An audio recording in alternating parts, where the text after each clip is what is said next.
Hey, welcome back. This is Sound Signals.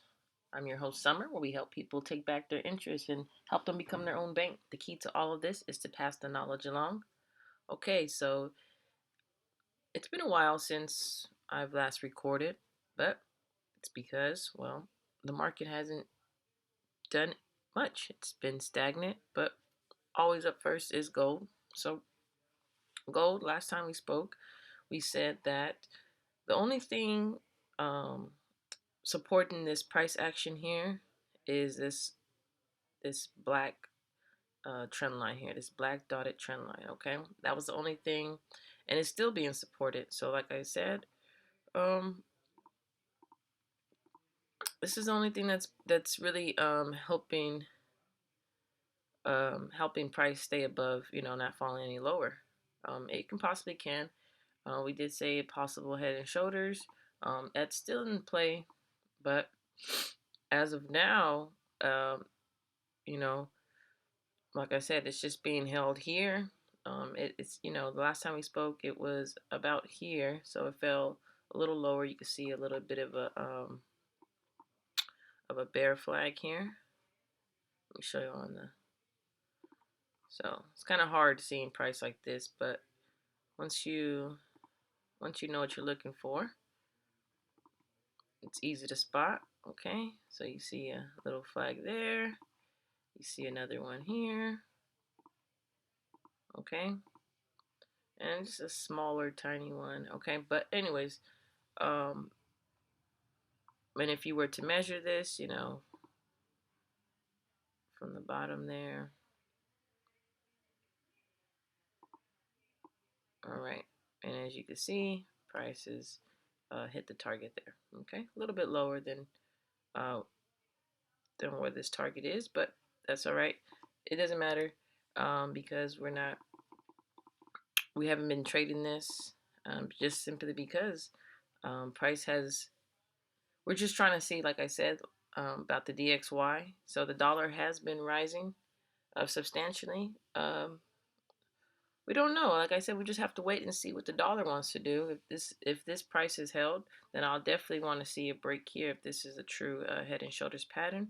If not, the next target, if this is bearish, will be down towards here where it originally hit. What was this back in August?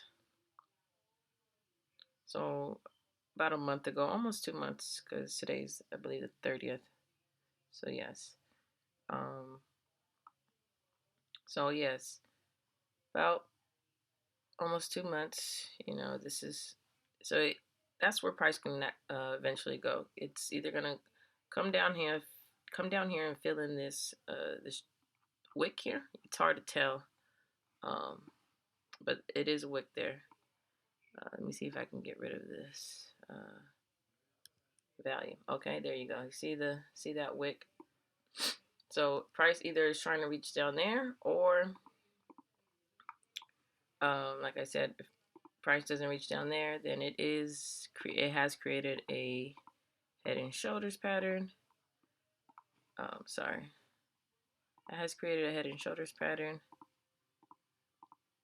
and only thing supporting it is this black dotted trend line. Okay, so if it breaks that, it'll definitely try to. The next level of support will be right here where this double bottom has hit at the bottom of this trend line. We don't want to see it go down there, but if it does, it just gives us another buying opportunity. But like I said, this is just technicals, okay? So for gold, we just see a cup and handle. Let me go on the weekly so you can see it more clearly. But there it is, okay? So you see a cup and handle there. And if you were to look up that type of chart pattern, then you would know that it is bullish. So, but you also, if you want to add news into it, a little bit of fundamentals, inflation will eventually come. We know that Bitcoin is outperforming gold. People say it's the new gold, so we could see money. We could see money start flowing into Bitcoin. We already have, but since this is an old currency, it's been around for thousands of years. So yeah, we'll see. But like I said, technically this is a bullish pattern, and right now we are in that handle phase. So yeah, that's what I see so far, and we'll just have to see what, like I said, what the DXY wants to do, and if this pattern wants to break below, this is where it will find a level of support at, which is at around about 1688. So we'll see. Bitcoin. So, like I said, not much has been happening. It's been honestly the same. It's in our buying zone, but I can tell you that there is a nice reversal pattern starting to play out a little bit. To me, I see a double bottom. Other people say we might fall lower down to this level, the 61.8.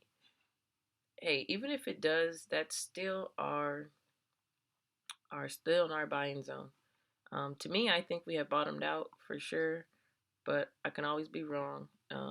People say this is a head and shoulder pattern here. So let me show you. Let me get rid of this really quick. Okay, let me get rid of this and then show you. So some people say this is a head and shoulder pattern here. There. Okay. And what it's doing now is it broke. It's retesting it, and then its technical target is down here. Okay. So if we were to measure this, let's see. This down to, there you go. So yeah, as you can see, it's a little bit lower there. So they're calling for about a flash crash to about 37. As you can see, 37,400 just to round it up. So they're saying technically it's on its way to its target, but a lot of people are calling for that, which is why I don't believe that we will see that. That's just my opinion. This is no way financial advice at all. It's just what I see.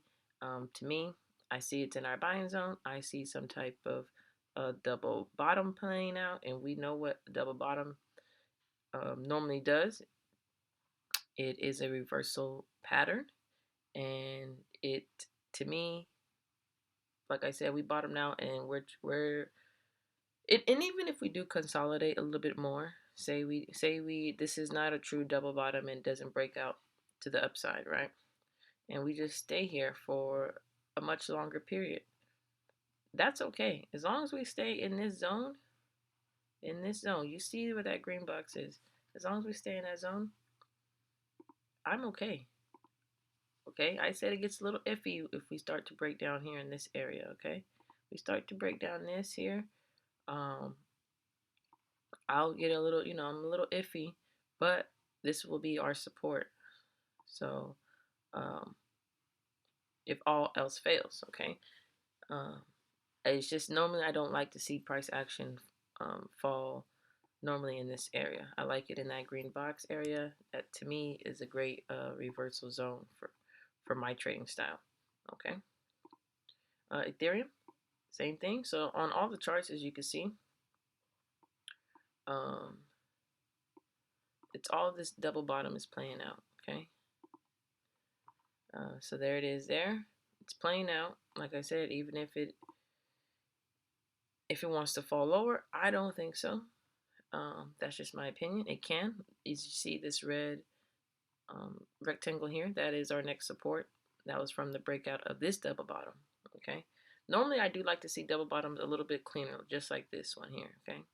See, it's nice and clean. This one is a little bit, a little bit choppy, okay? But it's choppy because we have been just consolidating. So price has just been going back and forth, consolidate, going sideways. Not much is happening, okay? But to me, these are perfect opportunities and times and days that you can be accumulating.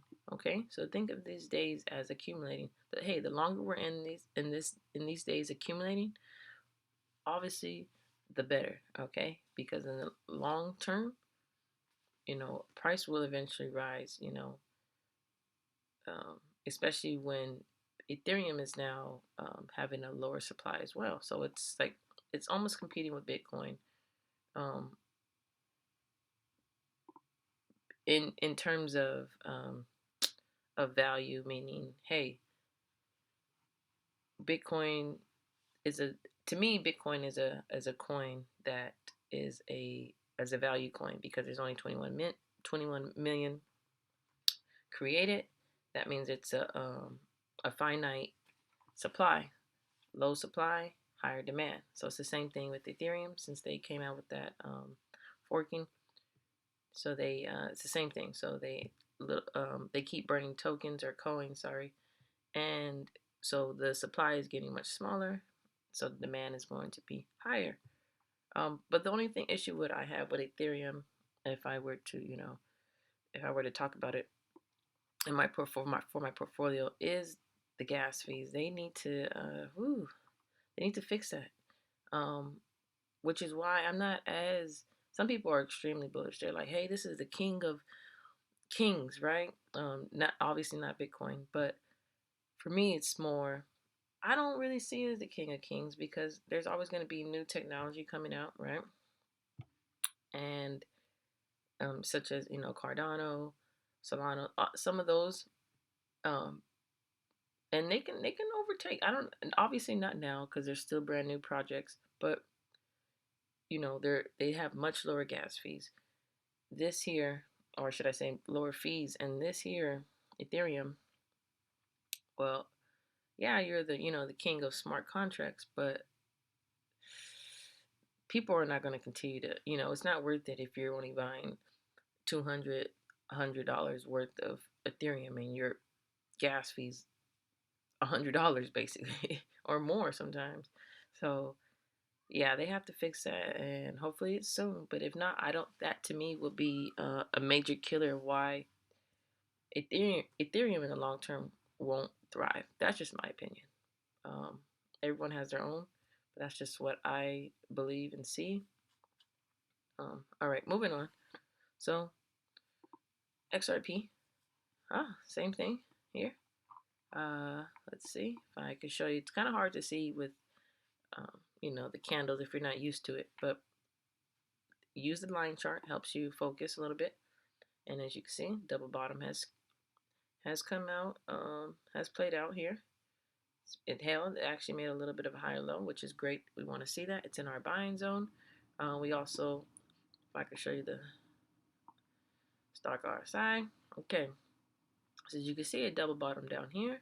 So short term, we could say, hey, this is a good buy.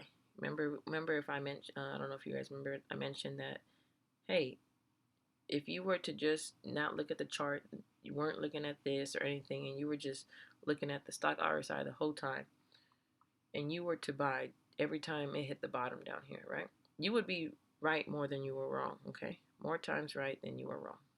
So far, looks like we are about right, and it has created a double bottom, which is extremely bullish, okay?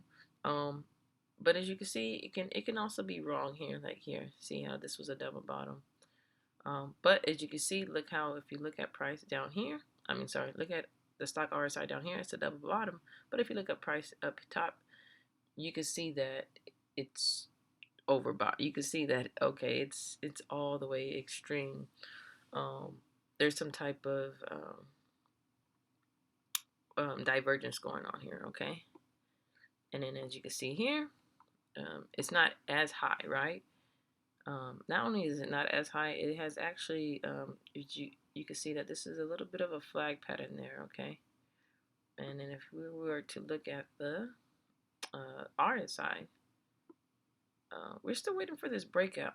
So it's coming to a little bit of resistance. So we'll see how this plays out. For me, I would want to, definitely want a breakout and then, touch and then, off to the races. But I don't always get what I want. And we always don't get what we want. But we can always be prepared and just see how it plays out so far. But yeah, same thing. So everything's happening the same on all these cryptocurrencies. Obviously it follows Bitcoin. And if you still don't believe that, except for Ethereum, I told you, except for this here, this is the only one that has been standing on its own. And there's a little bit of other altcoins too, but I mean, hey, when Bitcoin falls, so does Ethereum. So hey, kings of kings are right here. But same thing happening in our buying zone. I mean, everything looks extremely good. We have Bitcoin in our buying zone, looks good. Ethereum in our buying zone looks good. XRP in our buying zone looks great. All right, so now let's head on to Ethereum versus Bitcoin. Okay. So last time we spoke, I don't like that it was, like I said, I don't like that it's out of our buying zone here. Let me just scoot this over. So, all right. And one last thing, our fibs. Let's scoot our fibs over as well. Okay. So, as you can see, I don't like that it's, let me fix that. Right there. Okay. So, I don't like that it's, underneath my buying zone here. As you can see, my buying zone is between 38.2 and 61.8. If you're new to the channel, that's where we normally like to see price. I've exited this trade. We had took profit all the way up here, 90%. We were just short. I mean, I could have been on the money, but you can say that's a little bit of greed or whatever the case may be. But nevertheless, the reason why I'm still in this trade is because this is, like I said on the last video, this is the last low, and it hasn't broke that low, okay? It's got extremely close, but this is still the last one. So that's why I'm still in this trade. And as you can see that it did, come down and wick down here, okay? It just wicked, but it's moving. It's just moving sideways. All these cryptocurrencies are just going the 4 hours. It's just to see a little bit clearer. See some candles, a little bit more candles. So seeing a little bit more details of the candles, okay? So, yeah, it's just you can see it's just been sideways chopped consolidation. That's what's been going on, and everybody's just basically just waiting, and that's pretty much. Let's see how the weekly looks. Okay, let me just get rid of this so I can see. Yeah, so the weekly look like in 2 days it'll either close. It can still close bullish. It has 2 more days left, almost 3. So we'll see. To me this is a beautiful either flag here or descending triangle. Depends on however you want to look at. Not descending triangle. I'm sorry, a falling wedge. So whether you want to look at it as a falling wedge or a bull flag, doesn't matter. Whatever you're used to and you're comfortable with, then use that. But to me, it's broken out. It's just trying to retest this area. Retest this area. Let me show you. So it broke out, just retesting this area. I still think it's on its way to making new highs. All right. But that's what's going on with Ethereum versus Bitcoin. So, like I said, just making a quick update because not much has been happening besides. I mean, I could literally say this is where we've been, just going back and forth on each of these cryptos, back and forth. Same on XRP, just going back and forth. Okay. Same here, just not much. And look how many days this has been happening. 1, 2, 3, 4, 5, 6, 7, 8, 9, 10, 11. Okay, 11 days, just back and forth. So that's the game plan has been the same. So if you're new to the channel, definitely give this video a thumbs up and subscribe and hit that notification bell to get notified. If you are a subscriber to this channel, we always appreciate you and your support. Here on Sound Signals, the key is to pass the knowledge along. That's it for me, and I'll see you next time.